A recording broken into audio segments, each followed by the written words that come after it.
Okay, my name is Eric Alden, and we're here to talk about the Berlin Wall and the fall of the Berlin Wall. I was one of the people who was actually there the night it happened, and I was actually on the wall when it happened. So the Berlin Wall came up in the wake of World War II. It was technically built, construction started August 13, 1961. Germany was divided up into 4 chunks. The 3 western chunks then merged into West Germany, and the eastern chunk, the Russian chunk, stayed separate and under their control. Then there was a no man's land with landmines, dogs, machine gun emplacements, and patrolling soldiers. So the way I came to be involved with the fall of the Berlin Wall was after I finished college in the States. I was given a very generous German government scholarship to go over there and study history. We were now heading into November of 1989, and my dad came over to visit because I was studying over there. I'd been living in Germany for a year. I was fluent in German by this time. So my dad and I went into the East, and we were there and came out of a concert. It was a little after 11 o'clock at night. I think it was about 11:10 at night, and we got in our car, and I heard over the radio on a French radio station, because I had earlier also studied in France, so I could understand French. It said that there had been a press conference, and at 9:45 that evening, Günter Schabowski, the speaker of the East German Politburo, had announced that East Germany was going to change its visa policy, and henceforth East German citizens would be able to simply present themselves at the border and get a 24-hour visa to go into the West. Well, this had never been done before. The whole idea of the wall was to keep people in, was to keep them imprisoned. And now they're saying they're actually going to let people go for day trips into the West. Well, that doesn't work with the wall, because as soon as somebody gets outside into the West, they're never coming back. You know, it's adios. And so I said, Dad, you know, this is not compatible with the wall. I'm not sure if it's right or not, the report. So I flipped around to a German station to corroborate it and heard the same thing on a German station. And so my dad said, you know, Eric, it's getting close to midnight. Our own visas to be in the East run out at midnight. We probably ought to head to Checkpoint Charlie. So my dad and I are literally in the middle of Checkpoint Charlie. There's only one other car behind us. At this point, the system has broken down. The East German guards are completely overwhelmed by the entire situation, because there's now hundreds of people.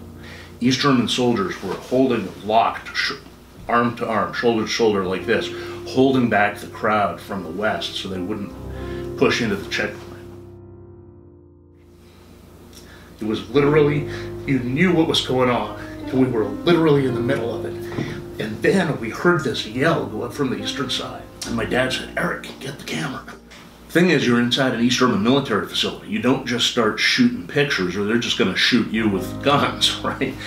And against the side of the pedestrian processing building was an East German soldier. I look at him, and I held up the camera like this, and he looks back and forth to make sure nobody's looking at him, and then he goes, doing this. So I started taking pics. In any event, we were there for a bit longer, and then finally they let us out. So they raised the explosive boom, and we drove our car into the crowd on the western side. People are pounding on the car, and cheering and stuff like that. We ditch our car right behind the U.S. Marine Station, and we join the crowd. And on this part of the wall, so Checkpoint Charlie, part of the wall here, there were 4 dudes sitting up on top. They had somehow boosted themselves up, and we're sitting on the rounded capstone on top of the wall. So I told my dad, I'm going up. So I go over to him, and people lifted me from below, and these guys hoisted me, and I joined, and so I was the 5th guy.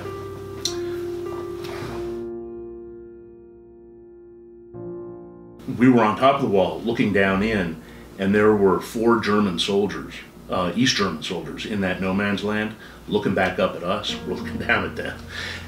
Eventually I get down, we hear something's going on at Brandenburg Gate. So we get in our car, we go out and around up through a woods, ditch our car in the woods, and we come out onto this big boulevard that leads up to Brandenburg Gate. And as we come out of the forest and we look down the boulevard, it was, I mean, it was shocking. I'll never forget what it looked like. And it was covered with people. So it's nighttime, and there's just all these people, like hundreds of people on top of the wall in front of Brandenburg Gate. And it was like the taboo was broken, because the way the communists controlled people was through fear. I mean, everybody was so afraid of their military and police power and their willingness to use it that people wouldn't challenge it. But now, finally, a huge block of people had challenged it all at once.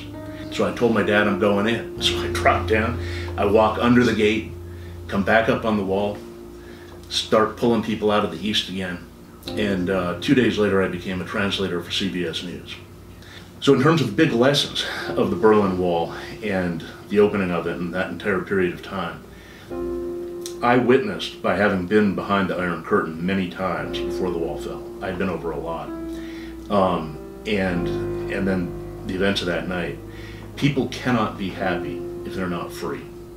And communism is a system that necessarily, ineluctably denies people their basic individual human freedom and dignity.